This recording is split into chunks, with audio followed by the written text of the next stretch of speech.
ராயபுரத்தில் திமுக வடசென்னை வேட்பாளரை ஆதரித்து ஆர்.எஸ். பாரதி வாக்கு சேகரிப்பில் ஈடுபட்டார். சென்னையில் ராயபுரம் எஸ்.என். செட்டி தெருவில் உள்ள ஆறுமுகம் திருமண மண்டபத்தில் இந்தியா கூட்டணி ஆதரவு பெற்ற திமுக வடசென்னை வேட்பாளர் கலாநிதி வீராசாமியை ஆதரித்து சென்னை வடக்கு மாவட்ட ராயபுரம் தொகுதி சார்பில் செயல்வீரர் கூட்டம் நடைபெற்றது. இதில் ஆலந்தூர் கழக அமைப்பு செயலாளர் ஆர்.எஸ். பாரதி கலந்து கொண்டு சிறப்புரையாற்றினார். அப்போது பேசிய அவர், வடசென்னையில் நாடாளுமன்ற தேர்தலில் போட்டியிடும் கலாநிதி வீராசாமி மௌனம் காப்பதே சிறந்தது. ஏனென்றால் மத்திய அரசின் உற்றவனாக ஆங்காங்கே தேர்தல் கமிஷன் வீடியோ எடுத்து நம்மை முடக்க பார்ப்பார்கள். அதனால் கவுண்டிங் முடியும் வரை பேசாமல் இருப்பது நல்லது என்று தெரிவித்தார். மேலும் அனைவரும் கலாநிதி வீராசாமிக்கு ஆதரவு தெரிவித்து வெற்றி வாய்ப்பை தேடித்தர வேண்டும் என்று கேட்டுக் கொண்டார். இந்நிகழ்வில் சென்னை வடக்கு மாவட்ட பொறுப்பாளர் உள்ளிட்ட பலர் கலந்து கொண்டனர். கடந்த 5 ஆண்டுகளில் நான் வெளிப்படையாக பொதுவான பிரதிநிதியாக செயல்பட்டுள்ளேன் என கார்த்திக் சிதம்பரம் தெரிவித்துள்ளார். சிவகங்கை மாவட்டம் காரைக்குடியில் கார்த்திக் சிதம்பரம் செய்தியாளர்களை சந்தித்து பேசினார். அப்போது நாடாளுமன்றத்தில் எனது கருத்துக்களை ஆழமாக பதிவு செய்து வந்துள்ளதாக தெரிவித்த அவர், தமிழக முதல்வரின் ஆசையோடு வேளாண் கல்லூரி சட்டக் கல்லூரிகளை சிவகங்கை தொகுதிக்கு கொண்டு வந்துள்ளேன் என்றும் கூறினார். எய்ம்ஸ் மருத்துவமனை ஒரு செங்கலை கூட எடுத்து வைக்காமல் எய்ம்ஸ் கொண்டு வந்தோம் என மத்திய அரசு தமிழக மக்களை ஏமாற்றுகிறது என்றார்.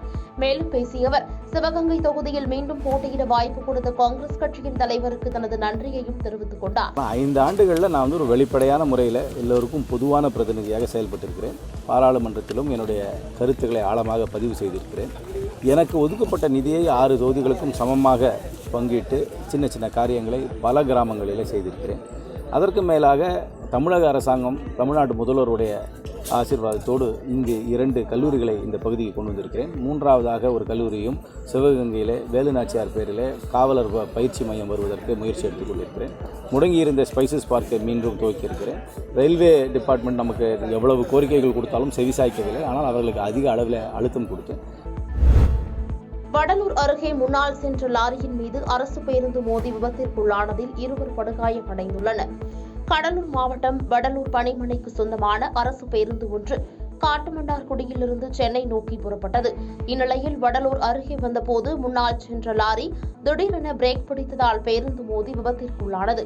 இந்த விபத்தில் பேருந்தில் பயணம் செய்து முன்பக்கத்தில் அமர்ந்திருந்த பயணிகள் 2 படுகாயமடைந்தனர். பின்னர் விபத்து குறித்து தகவல் அறிந்து வந்த போலீசார் பொதுமக்கள் உதவியுடன் அவர்களை மீட்டு குறிஞ்சிப்பாடி அரசு மருத்துவமனைக்கு அனுப்பி வைத்தனர்.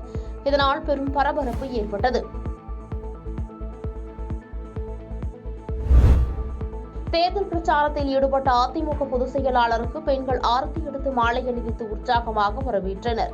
தமிழகத்தில் நாடாளுமன்ற தேர்தல் வருகின்ற ஏப்ரல் 19ஆம் தேதி நடைபெறவுள்ள நிலையில் அதிமுக, திமுக உள்ளிட்ட கட்சிகள் கூட்டணியை இறுதி செய்து பிரச்சாரத்தை துவங்கியுள்ளது. இந்நிலையில் திருச்சியில் தேர்தல் பிரச்சார அறிமுக கூட்டம் மூலமாக அதிமுக பொதுச் செயலாளர் எடப்பாடி பழனிசாமி 40 வேட்பாளர்களையும் ஆதரித்து தேர்தல் பிரச்சாரத்தை மேற்கொண்டார்.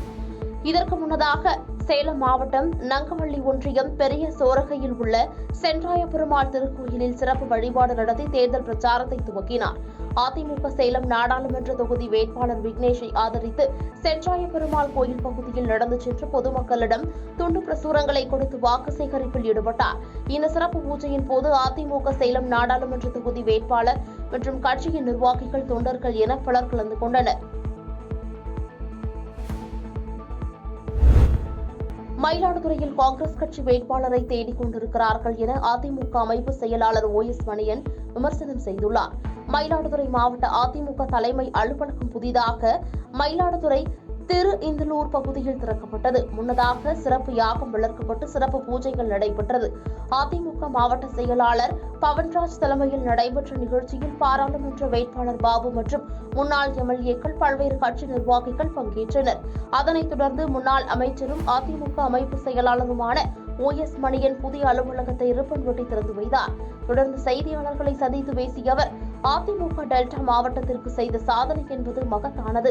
எவராலும் தொட்டுக்கூட பார்க்க முடியாத அளவிற்கு சிறப்பான திட்டங்களை, சட்டங்களையும் நடைமுறைப்படுத்தியிருக்கிறார் எடப்பாடியார். திமுக ஆட்சி காலத்தில் இன்சூரன்ஸ் தொகை 100 விழுக்காடுகள் கிடைக்க வழிவகை செய்யப்பட்டதாகவும், திமுக ஆட்சி வந்த பிறகு குறுவைக்கான இன்சூரன்ஸ் பகுதியில் நிறுத்திவிட்டதாக குற்றம் சாட்டினார்.